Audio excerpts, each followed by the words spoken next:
So I made a video yesterday covering this segment of ESPN capping for LeBron as he supposedly picks his new team. Only problem is none of the teams they claim that wanted LeBron actually did. When in reality, pretty much every team has moved on from LeBron in the media circus that always inevitably follows him. So now today, ESPN is right back to do some more capping. And now suddenly there are new teams who want LeBron that for some reason were not mentioned yesterday. So let's check out these new suitors. And if you happen to miss the first video I made yesterday, I'll leave a link on the outro if you want to check it out. I think it'd be good to see both videos so you can recognize their patterns for yourself.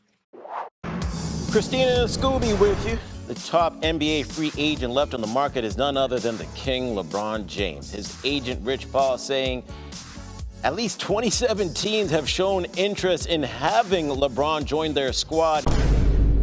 He went on to say every day things change, and this is the first time that he's making a decision pressure-free. Senior writers Vincent Goodwill and David Dennis Jr. with us now. And let me just say, America, we all got on the same vibe, same color, so we're on to a good start right now, fellas. Let me just say that. But Vince, let me start with you. We've heard the possibility of LeBron to Miami, Cleveland, and Philly. What's another intriguing destination out there? I apologize in advance. If you thought Vinny was bad yesterday, he's about to top himself.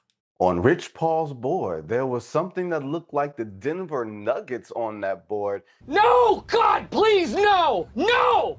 It's like they had a meeting this morning and brainstormed. Okay, guys, what can we say today that's even dumber than yesterday? I think Vinny has to be trolling us. You really think Denver wants LeBron after how badly they violated him a couple years ago? Is LeBron like in love with his abuser?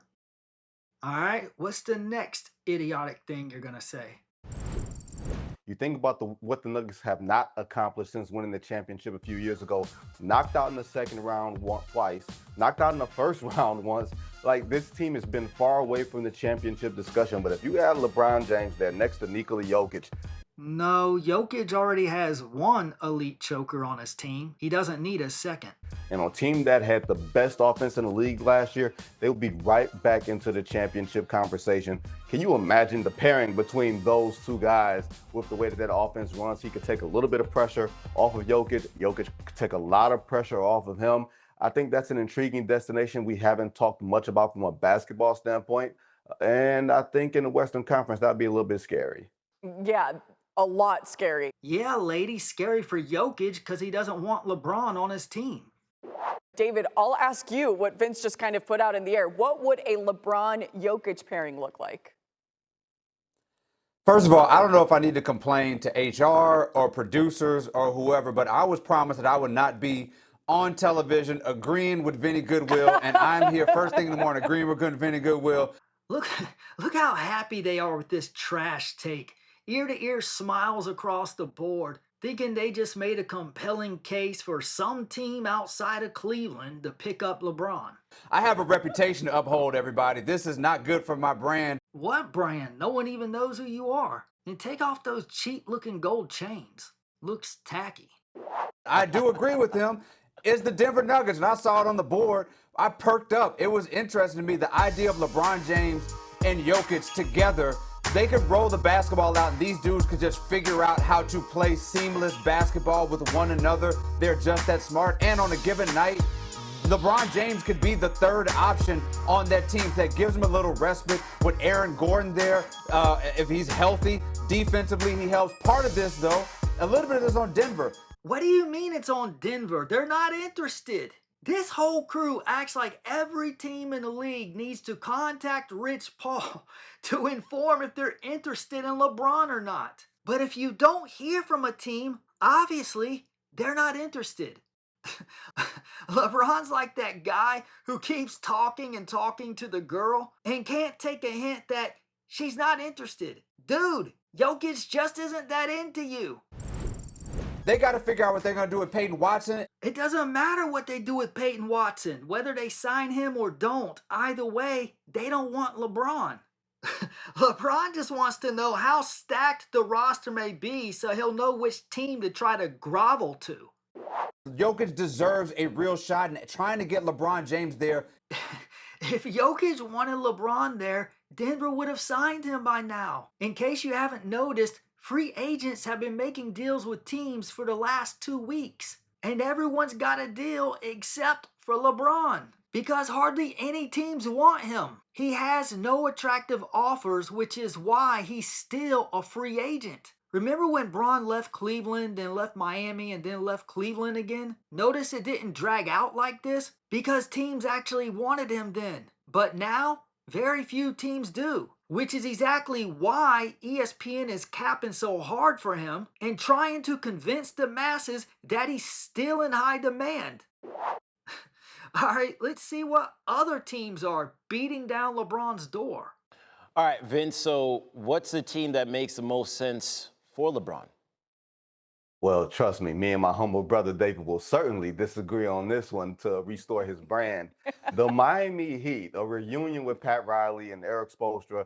When you think about what they have, Giannis Antetokounmpo, Bam Adebayo, you can just even take away what we're seeing now, LeBron, when he was at the peak of his powers. He doesn't have to be that with the Miami Heat. He can play off of Bam. He can play off of Giannis. Eric Spoelstra commandeered one of the better offenses in the league last year without a true number one option. You slide LeBron in there with the shooting of Tim Hardaway Jr., with the Heat's sort of know-how of finding guys on the edges, the way that they've historically found guys like, the Gabe Vincents, the Max Struses of the world. The single easiest quality to find in the NBA is shooting. LeBron making a reunion with the Miami Heat, letting Giannis do all the things for the first 45 minutes. LeBron playing off of him, and then LeBron turning into a closer in the last 5 minutes of the game. That's something that makes logical sense to me. Why would Giannis want to get LeBron to close when LeBron hasn't been clutch at the end of games in years? Here, let's see who closed and who choked at the end of the game the last time they played this past season. All right, Lakers and Bucks tied 101 apiece with under a minute to go. LeBron's got the ball. No problem for King James.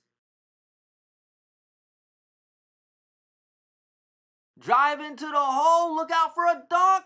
Oh, and he's blocked by Giannis. And the Bucks have the ball and possession. LeBron really earning that $52 million contract. Bucks setting up, and we're sure LeBron's going to make a spectacular defensive stop here. Giannis calling for the ball. Are you crazy? LeBron's guarding you. You're going to get blocked. And the shot goes up, and a foul call on Luka. And that's Luka's 6. He's out of here. This guy sucks. LeBron needs more help. LeBron's always got to do everything himself. And he makes 2 out of 3 free throws, and LeBron's got the ball, which is going to guarantee a Lakers victory. Don't panic, Laker Nation. You've got LeBron on the court. Who cares about Luka? Here comes a game-winning shot by LeBron. Look out. Oh, and he turns it over. Wow, that's some GOAT. Look at the replay. I thought he was going to dunk on Giannis. What? Wow, that's the biggest defensive stop Giannis has ever made to be able to strip the king of the game-winning dunk.